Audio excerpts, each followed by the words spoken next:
I'll be reading from Acts 21, verses 17 to 36. When we arrived at Jerusalem, the brothers and sisters received us warmly. The next day, Paul and the rest of us went to see James, and all the elders were present. Paul greeted them and reported in detail what God had done among the Gentiles through his ministry. When they heard this, they praised God. Then they said to Paul, "You see, brother, how many thousands of Jews have believed, and all of them are zealous for the law. They have been informed that you teach all the Jews who live among the Gentiles to turn away from Moses, telling them not to circumcise their children or live according to our customs. What shall we do? They will certainly hear that you have come, so do what we tell you. There are 4 men with us who have made a vow. Take these men, join in their purification rites, and pay their expenses so that they can have their heads shaved. Then everyone will know there is no truth in these reports about you, but that you yourself are living in obedience to the law. As for the Gentile believers, we have written to them our decision that they should abstain from food sacrificed to idols, from blood, from the meat of strangled animals, and from sexual immorality." The next day, Paul took the men and purified himself along with them. Then he went to the temple to give notice of the date when the days of purification would end, and the offering would be made for each of them. When the 7 days were nearly over, some Jews from the province of Asia saw Paul at the temple. They stirred up the whole crowd and seized him, shouting, "Fellow Israelites, help us! This is the man who teaches everyone, everywhere, against our people and our law and this place. And besides, he has brought Greeks into the temple and defiled this holy place." They had previously seen Trophimus, the Ephesian, in the city with Paul and assumed that Paul had brought him into the temple. The whole city was aroused, and the people came running from all directions.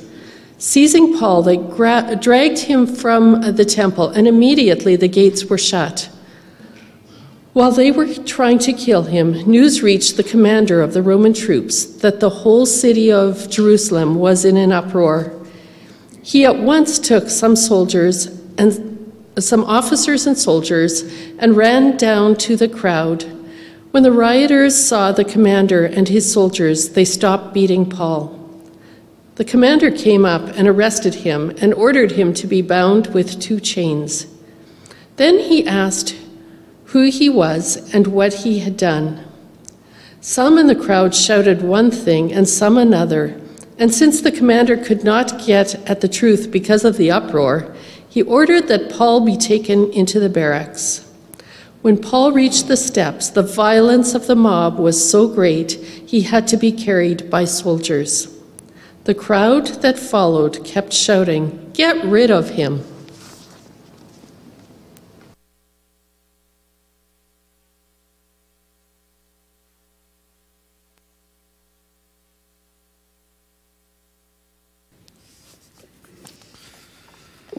The adventures of Paul continue. Thanks so much, Naomi, for wherever you are now. Those great song choices. You've seen in the bulletin or the program on the Westwood Weekly that our title is Getting Church Politics Right. And I'm like, what worship songs work with that? So I thank you for great selections that point us to Jesus, which is actually key. Christ gave them as a light to the nations, that his salvation might reach to the ends of the earth. It's a prayer from the Daily Anglican Prayer Book. So, a few background thoughts and orientation to this text we just read. We're working our way through Acts, and this is the story of the establishment and mission of the church. Acts 21 continues the narrative from chapter 20, how Paul and his team were working their way back from Corinth and Greece area over back to Jerusalem.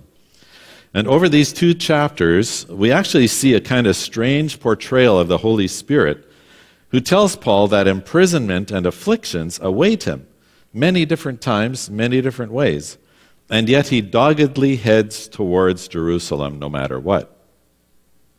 It's a lot like Luke's portrayal of Jesus in Luke 9:53, where it says, Jesus set his face to go to Jerusalem, knowing that suffering awaited him. In Luke's gospel, everything after that is about Jesus' passion. And here you see a parallel thing happening to Paul. In this time period, everything after this section is all about Paul and his witness to the gospel of Jesus through the suffering at the hands of his countrymen, all the way to Rome. So there's a real parallel between Jesus and Paul in this case. And Paul says in a few times in these 2 chapters, I do not value my life for the sake of the gospel. And here I want to make a point too. Paul's perspective contrasts ours in many different ways, and in one particularly important way. We live in a very highly individualized culture, and so we tend to interpret the Bible for ourselves quite, kind of singly. And when we look at salvation, we tend to look at it as my personal salvation, which is okay. But Paul always had the church in view, very rarely the individual. And he also, in particular, had the Gentiles in view. For him, the mission to the Gentiles ended up being his life's work and the main purpose of his life and his mission. He wanted to direct God's people to their collective purpose, and that was to demonstrate the character and the shalom of God's kingdom so that Gentiles would be blessed. And when the Gentiles were blessed, they'd want to know God and follow him too. And actually, I should make a couple of points about that. The vision for that actually starts in Torah, the Pentateuch, right? The first 5 books of the Bible. And the earliest picture of Israel's role was actually Noah and the ark that saved people from destruction. Then Abram's call launched God's Shalom project with a promise that he'd become a great nation and that all nations would be blessed. You might remember that from the book of Genesis. And then in Exodus, Israel got their official structures, the law, the feasts, the festivals, the sacrifices, and the tabernacle. And finally, 1,000 years after Abraham, their life in the promised land completed the land, so they had the land needed to be established, and then also this whole relationship with God, this covenant with God, and eventually also a monarch. The big picture always held that salvation would benefit everyone and everything. And this is what Paul always had in mind. The individual person was not a target for salvation. Rather, the salvation of the whole would benefit the individuals. It's a flip way around. A little bit like the saying, all boats rise with the tide. As the people of God responded to the gospel and became a people, and especially the Gentiles, then individuals would also discover Jesus' plan for them. And that's quite different than the way we come at it here in North America. We start with us first and then think about the church. So I think that's a really important feature to remember as we look at the New Testament. Then from this grand position, the nations would look at Israel, and I'm still thinking Old Testament here, the nations would look at Israel and say, wow, what a society you have created. Your citizens are well fed and safe in their homes. There's peace. Your festivals, they're fantastic. They give life. Even the marginalized widows, the orphans, the slaves, and the foreigners are treated well. You take a day off each week. The land rests every 7 years, and your crops are amazing. And every 50 years, you guys take 2 years off? How do you even do it? So this was what Israel was supposed to do. They didn't quite fulfill it, but anyways. And Isaiah saw the nations saying, "Let's go to the house of the God of Jacob, that he may teach us his ways, and that we may walk in his paths." And then the nations would take home the teachings and implement them in their own cultures. And there would be such shalom for everyone that the nations would actually turn their weapons of war into agricultural tools, swords into plowshares. That's Isaiah chapter 2. It's a fantastic chapter. Israel, of course, was supposed to do that, but the Hebrew Bible is full of the many ways that they failed to do so. So, Jesus came and pressed the reset button, if you will. He taught Isaiah's vision. Luke chapter 4. The Spirit of the Lord is upon me to da-da-da-da. It's all there. And what did he do? He fed the thousands. He touched and healed the unclean. He ate with the marginalized. And he created shalom and blessing around him everywhere he went. And he preached prophetically to the Jewish leaders to try to help them recapture that original vision of what salvation should be about, that it would benefit everyone. Well, from the foundation of his life and his teachings, his death, his resurrection, and his ascension, Jesus launched the church, which would be the new people of God, fulfilling that vision through time. Paul saw this. Right? And when he said, "My life doesn't mean anything to me, for the purpose of getting the gospel to the Gentiles," this is the kind of picture I think Paul had in his mind. The Gentiles would be blessed by the gospel through Jesus and the church. And by the way, when he wrote Ephesians 1, I just made this little note to myself.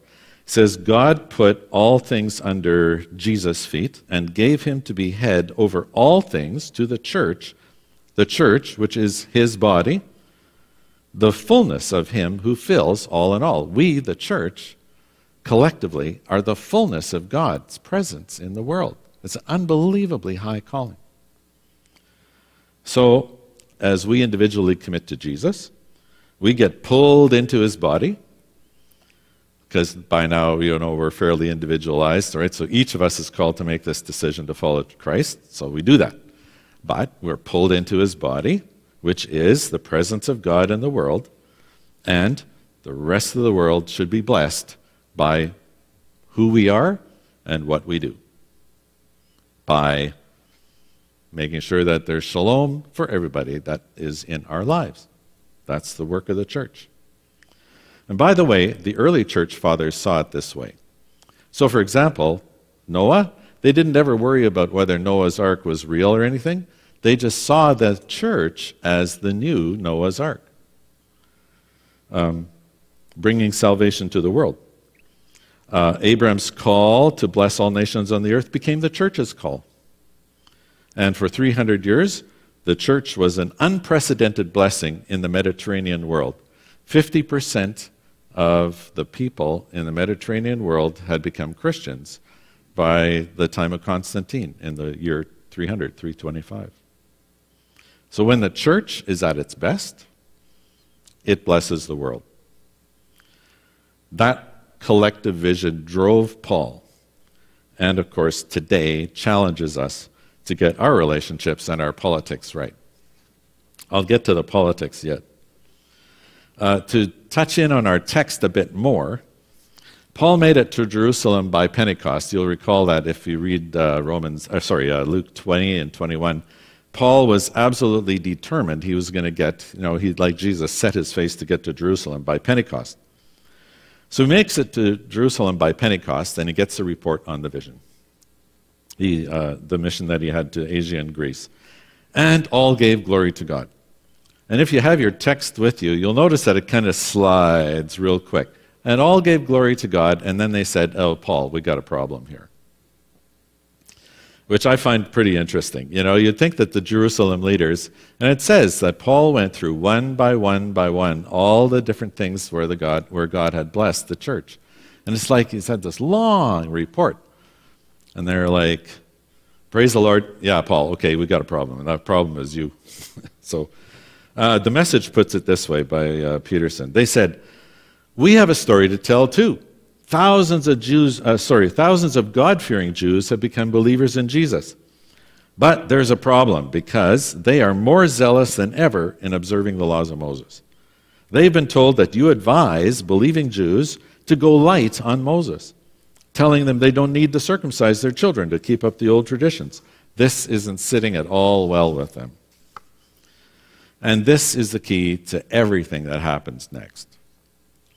To pacify the Jewish believers, Paul would join 4 other men to complete a vow of purification. And again, the Message puts it kind of neatly.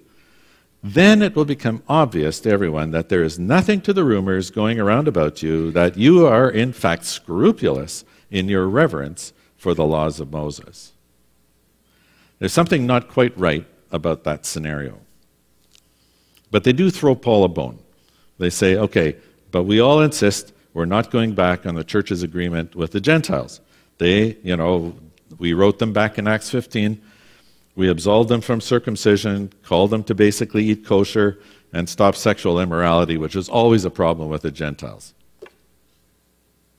Because you read all the texts that Paul wrote, all his letters, it's always sexual immorality, blah, blah, blah. Sorry, I shouldn't really say that, should I? But it was always the deal with the Gentiles. The Gentiles always, like sexual immorality. Anyway, so I'd like to take a second here and I'm glad I caught some funny bones out there. That's good. I'd like to take a second and just touch in on Acts 15 for a minute, because again, this is all to do, it all hangs together.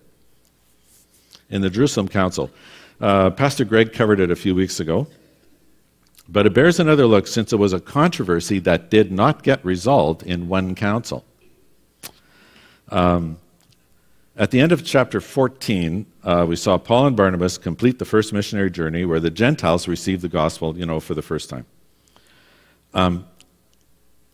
We can assume that they didn't ask the Gentiles to become circumcised, because right away at the beginning of Acts 15, it says there was no small dissension and debate with the men from Judea who had come to Antioch to insist on circumcision for the Gentile believers, right? So that debate popped right away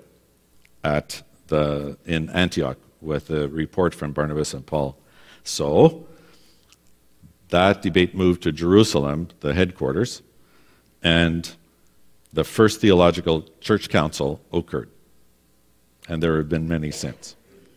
I'm sure that they discussed Genesis 17, 13, and 14. "So shall my covenant be in your flesh, an everlasting covenant. Any uncircumcised male who is not circumcised in the flesh of his foreskin shall be cut off from his people. He has broken my covenant." That's Genesis 17. Or what about Leviticus 12? I'm sure they discussed Leviticus 12, but put that into the law. And yet, Paul's gospel removed that ancient demand of circumcision and God's direct command to do that forever. How did Paul know that everlasting wasn't everlasting? How did he know that? How did he pull that off? The text that turned the debate, and again, Greg pointed this out for us, the text that turned the debate was from Amos 9. And it says this: "After this I will return, and I will rebuild the tent of David that has fallen. I will rebuild its ruins, and I will restore it." And here's the money line: "So that the rest of humanity may seek the Lord, and all the Gentiles who are called by my name." That vision that I just talked about a minute ago, that the nation of Israel would bless every other nation, God put into Amos chapter 9, and that's the verse that settled the debate in Acts chapter 15. That vision of a collective blessing to all carried the day. We should not minimize how visionary Paul was and how controversial he was. This little story from Acts 21 actually really shows very clearly how controversial Paul was. They were in an uproar about this as a Christian church. But Paul could see a way to apply God's work through Jesus Christ where other Jewish Christ followers could not.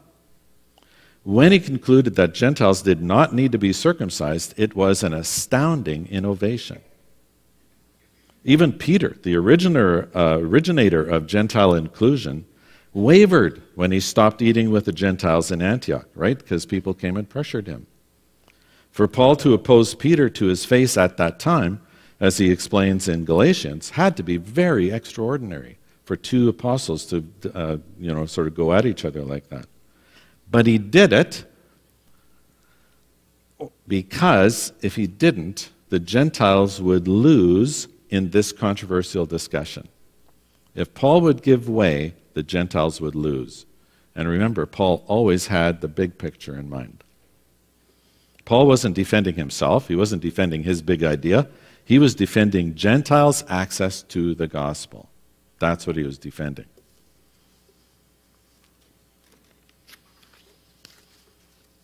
So no wonder he encountered such caution from James and the elders of the church in chapter 21. Chapter 21 was 2 missionary journeys and about 6-7 years after Acts 15. So down the line, this was still stewing. Even though Acts 15 had settled it, it was still stewing. And Paul was still not circumcising Gentile believers. And it was coming back. And here, 6 years later, in Jerusalem, Paul is pushed by the zealots of the law who were Christians. But that's what happened. So it's ironic, actually, if you think about it, that Paul's efforts to please these Christian zealots of the law almost got him killed. You just think about that. These people had this whole thing. You've got to line up and do this. So he does it. What happens? He gets to the temple and he almost gets killed. We might call this church politics gone bad. So in my remaining time, I'd like to talk a little bit about church politics, because this is the thing that caught my eye. To be clear, really clear, church politics is a given. It's a normal thing. It comes from the Greek word polis, P-O-L-I-S, and it speaks to the structures of relationship that guide a group, including any group, including the church.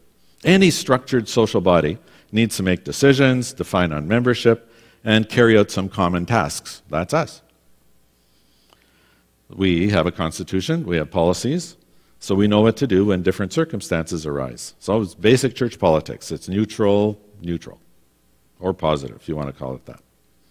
This idea comes from a great little book, Body Politics, 5 Practices of the Christian Community Before the Watching World.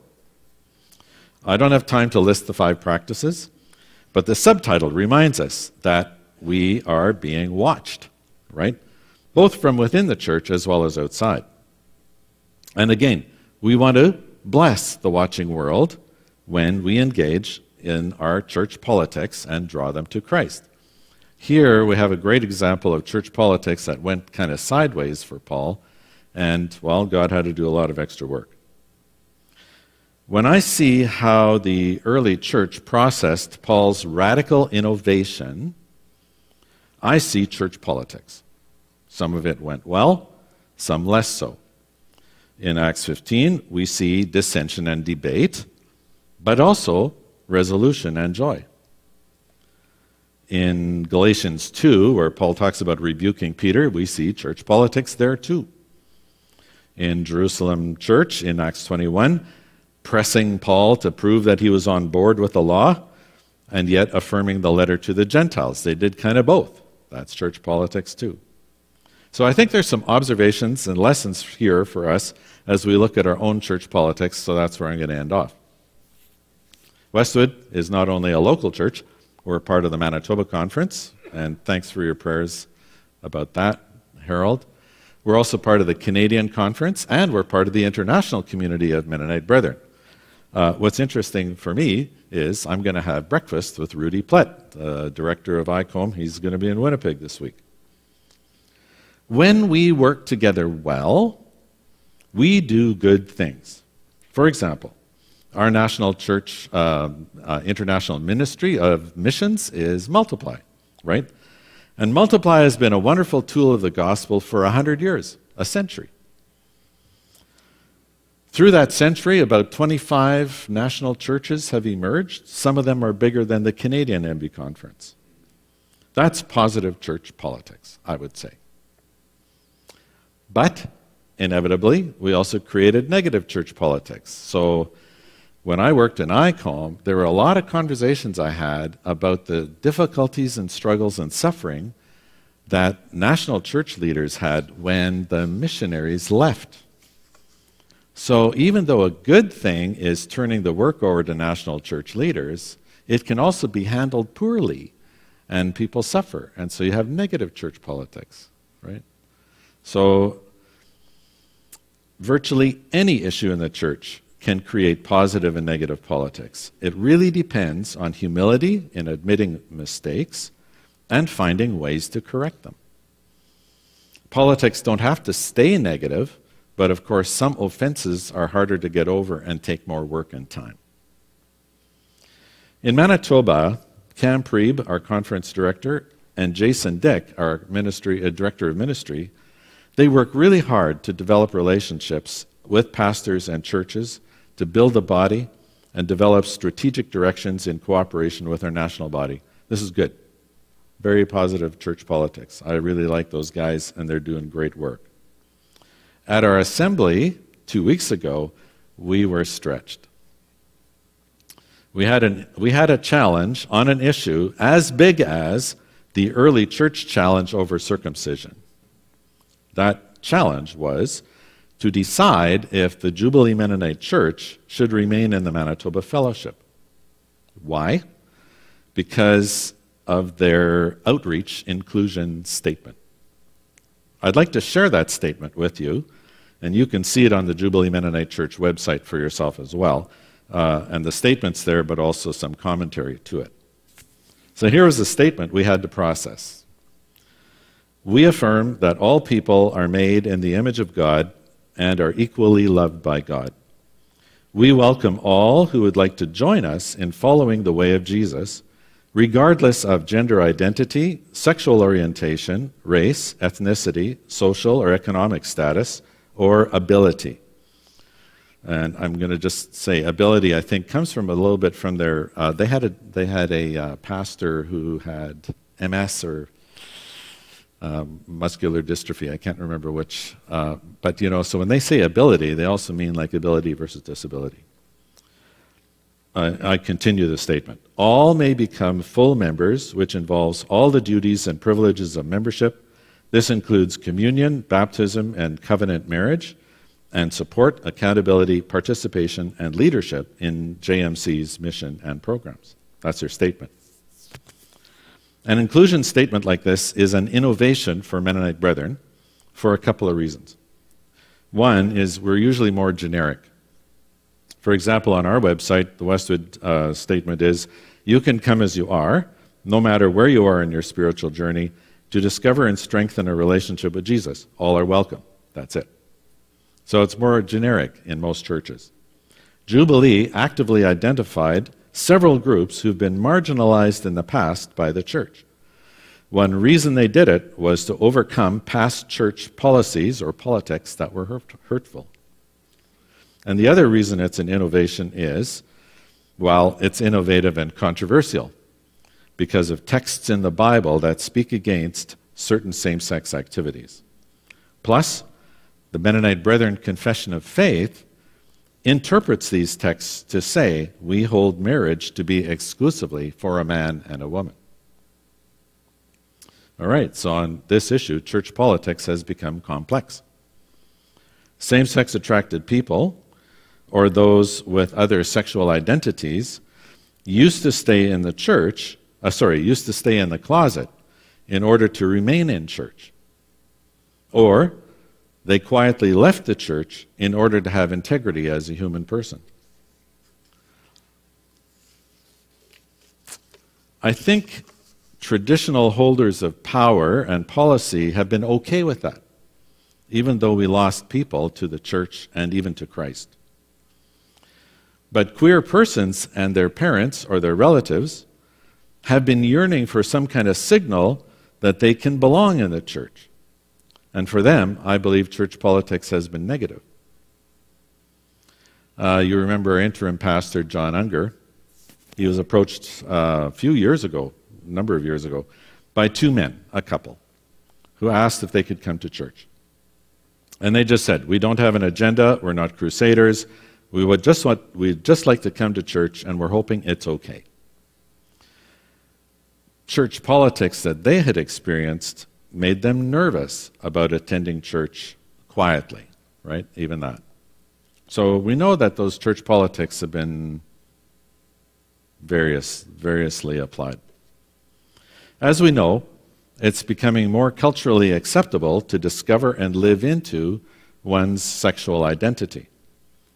So, how shall a Christian, lesbian, gay, bisexual, or transgender person live into their faith in Jesus? How's that going to happen?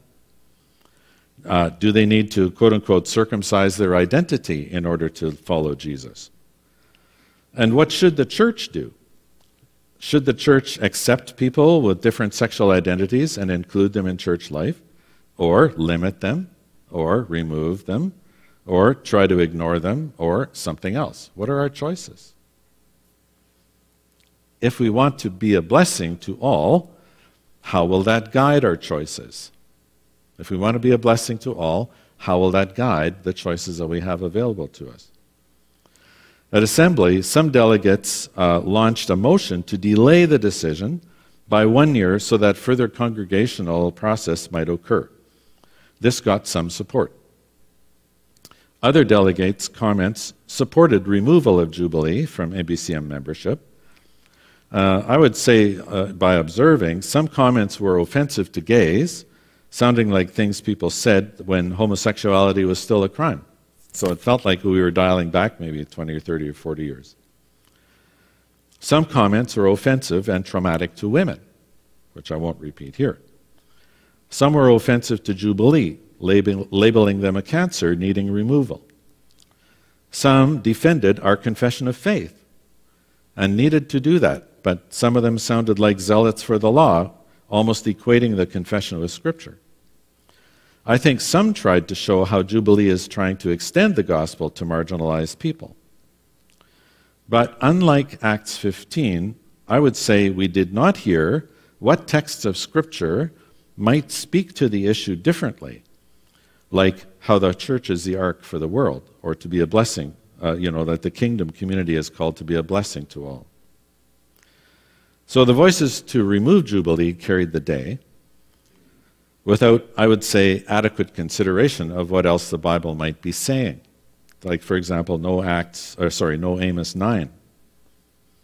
So I feel that we were in a hurry to deal with Jubilee in comparison to the years of processing that Paul and the early church gave to missional innovations on circumcision.